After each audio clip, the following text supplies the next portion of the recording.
This presentation is on the pediatric examination. Pediatrics is the branch of medicine that deals with the care and development of children and also in diagnosing diseases. There are two kinds of pediatric visits, well child visits and sick child visits.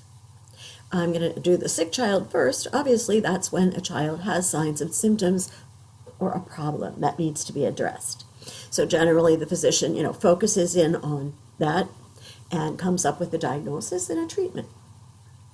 On the other hand, well child visits are designed to follow the growth and development of a child.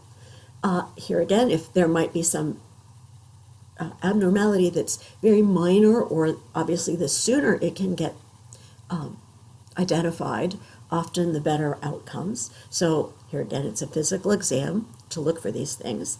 Immunizations are given because obviously they are a big part of what is needed today. And then there is anticipatory guidance, and that is ideas about development.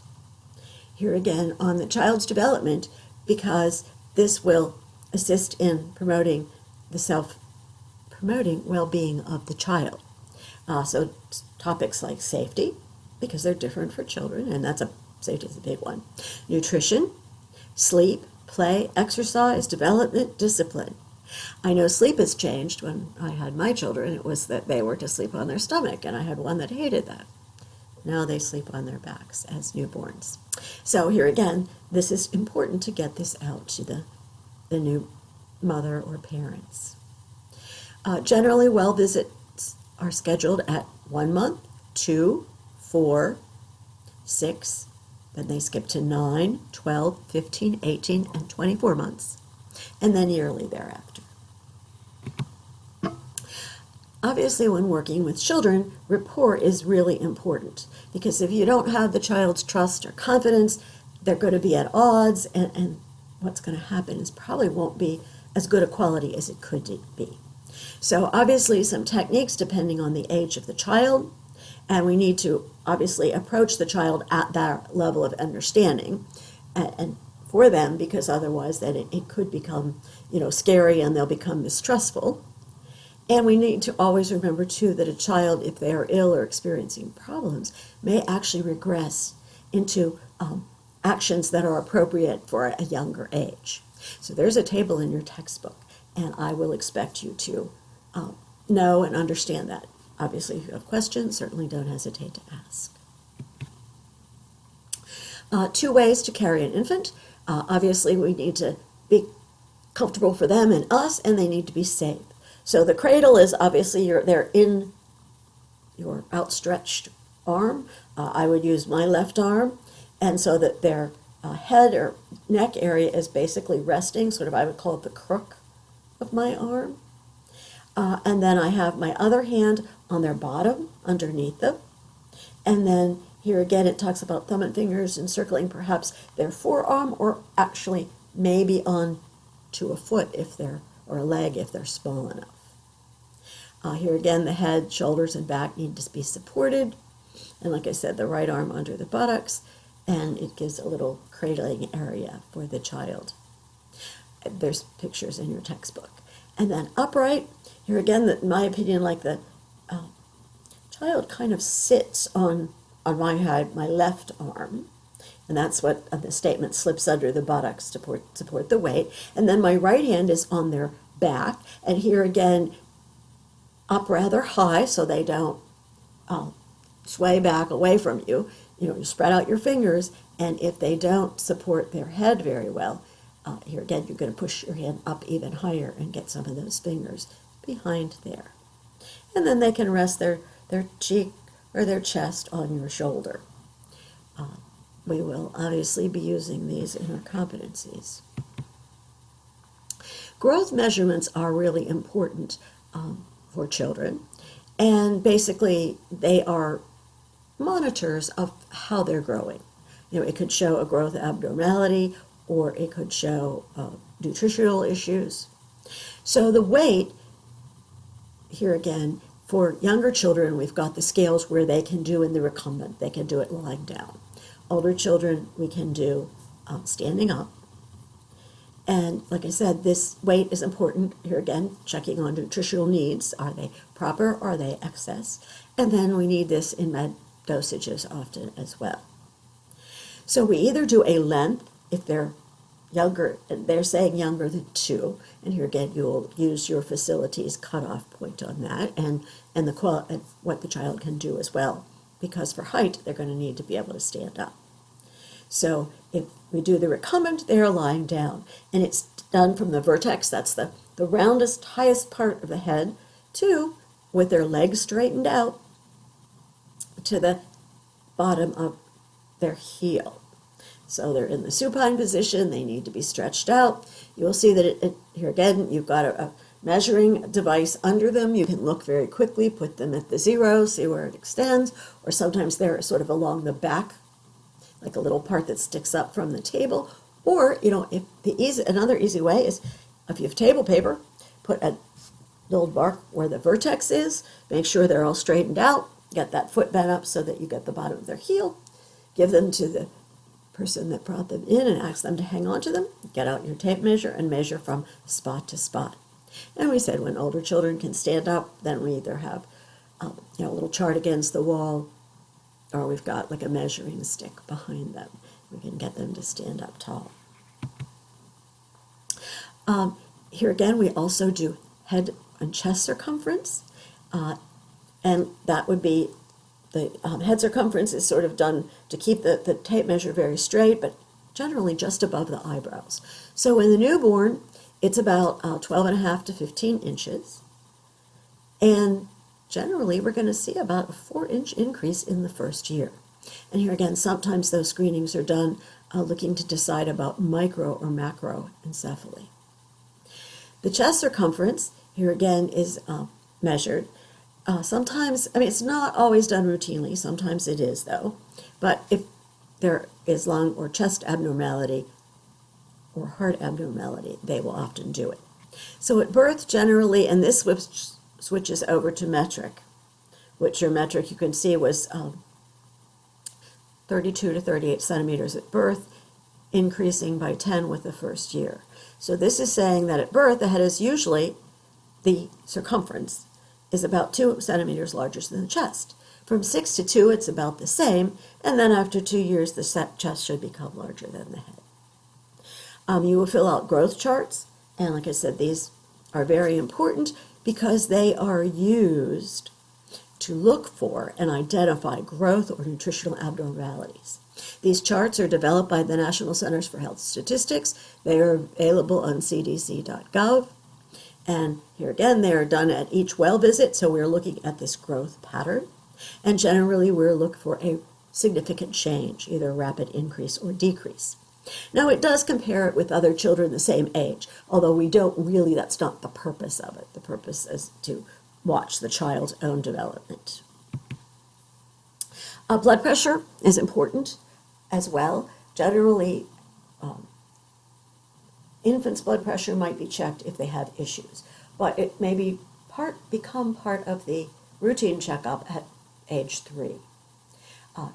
The child needs to be quiet and has to have been that way because activity and excitement change it. So here again, we need to have the child try to get it when the child is quiet and try to get them to cooperate. Sometimes that, here again, that can be a little scary. Here again, because kidney or heart disease can cause problems, and sometimes overweight children have higher blood pressures, and sometimes they can have other problems as well. So it is important part of their checkup. Obviously, even as we did with our other blood pressures, it has to be the right size. So the cuff should encircle about 80 to 100% of the child's arm, and obviously it should go at the midpoint from the acromion process to the olecranon process, and that would be obviously between I would call it the end of the shoulder and the elbow. Like I said, cooperation of the child is important. Apprehension, anxiety does affect it. So here again, we're going to explain at their level, let them check out the equipment. Blood pressure is categorized as reference ranges or normal ranges, depending on, and this is important to know, age, height, and gender.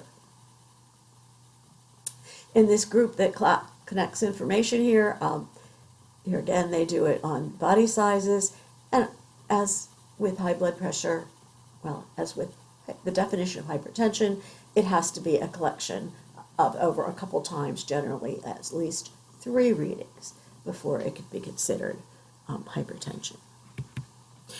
If one needs to collect a urine sample, here again, there's a special collector, and you can look at your textbook in that. It's a little bag that kind of sticks around the genitalia, so it can be put on. Obviously, it's got adhesive, so it sticks around the opening. It is hyperallergenic, so it doesn't cause any skin reactions.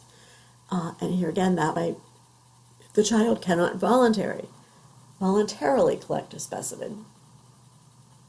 Whenever the next time they urinate, it will collect it. Obviously, in medical laboratory, we do urinalysis. And here again, it can be a screening to check for things we wouldn't know about, or it can be used to diagnose a disease or a disorder. Or, here again, on patients on treatment, it can be used to follow. And we know we have the dipsticks, which the medical assistants do. And obviously, we can prepare the specimen for a microscopic that the physician would do, but the medical assistant knows how to prepare it properly. Injections, obviously, are important because of the immunization. Is it going to hurt? Yeah. So we want to be honest about it. Here again, we may need someone else to help us. To hold the patient still, to distract them. The parent may not like to do that, so here again, someone else in the office, another medical assistant, may be helpful. Obviously, following the injection, we want to show approval that the child went through it. Obviously, we want to show that we know it hurts and provide some comfort. We'll use smaller size needles. Intramusculars, we're saying for an adult, usually around the 1 inch, well, we could bring them down to the 5/8 inch. Here again, depending on the viscosity, again, we might bring them down to a smaller 25 gauge instead of what we're using as a typical 23 gauge for intramuscular. They also may be done at an angle too, rather than the 90 degrees, because here again, little subcutaneous tissue depending on that, but small and thin muscle. For subcutaneous, here again, we're going down to 3/8 to a 1/2 inch, and here again, gauge depends upon amount of medication and viscosity.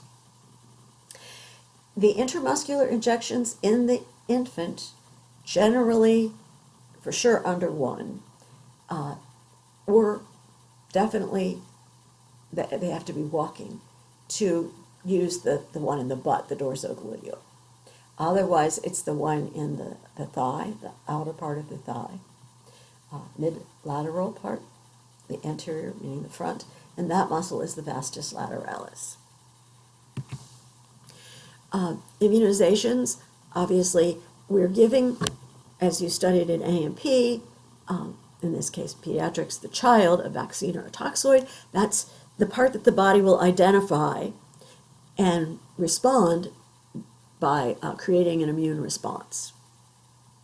Obviously, you need to know your meds because you need to know side effects. We need to administer them properly, give it the right dosage, and obviously take care of the vaccine or toxoid in the proper manner. Recording is very important. There is extra information, and this is required by law. Obviously the date, but we will also include the manufacturer and the lot number. Here again, if we ever find that there is a problem with that lot number, we have to go back and be able to find the people saying that, this may not have provided any immunity. And then there's the signature and the title of the person administering it. And then obviously the office identification address where it's administered. Here again, there is a schedule, and we will look at that in some detail in class. You can find it on cdc.gov under immunizations.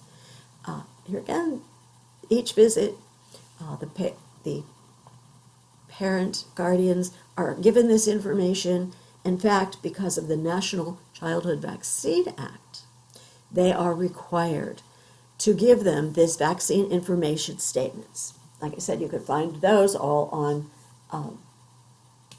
cdc.gov as well. And it talks about benefits and risks. So you have to give them insufficient time, that the parent or guardian have time to pursue them, because you will need their permission.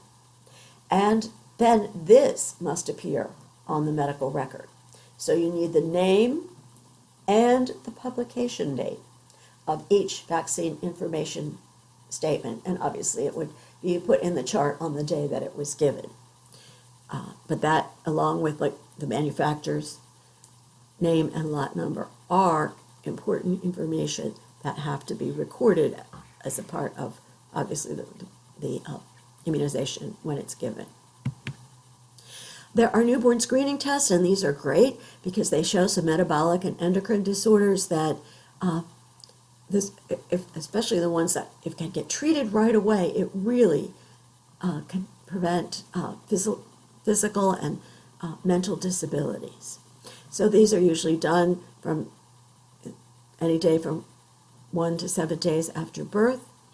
They are performed by a capillary blood stick. It's a heel stick usually on an infant. There's a page that has these circles like filter paper. It's sent in an outside lab. And here again, different states have a variety of requirements. I think they're up in 20 some these days, and that's really super. We'll look at PKUs in a minute. That's probably one of the phenylketonuria, one of the most common ones. Biotinidase deficiency, congenital adrenal hyperplasia, maple sugar urine disease, congenital hypothyroidism. Here again, that's something that we don't see a lot of, thank goodness, because it's very easy to treat, but it needs to start, obviously, as soon as it can in life. Galactosemia, hemocystinuria, and sickle cell anemia. And here again, if these screening tests are positive, then additional testing is required for the diagnosis to be made. But like I said, it's a great thing because when these are identified early on, a lot of times innumerable problems can be not encountered. Like I said, the phenylketonuria is the one that you probably heard of most commonly. It's a congenital, meaning it's at birth because it's hereditary.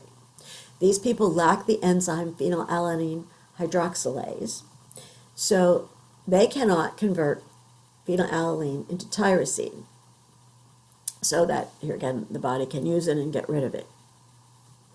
And what happens is they have this phenylalanine that builds up in the blood, and it can cause mental retardation, tremors, poor muscle coordination. And like I said, there's no reason to see this anymore because we have this testing, and it is required. So a child has to consume some breast milk or formula, but after that, early on, it is collected, and then the child is put on a diet to avoid phenylalanine. So here again, and if this has happened in the first couple of weeks, like I said, we don't see these developmental problems. So they're really, these inborn error metabolism testing is, really very valuable. And that concludes pediatrics.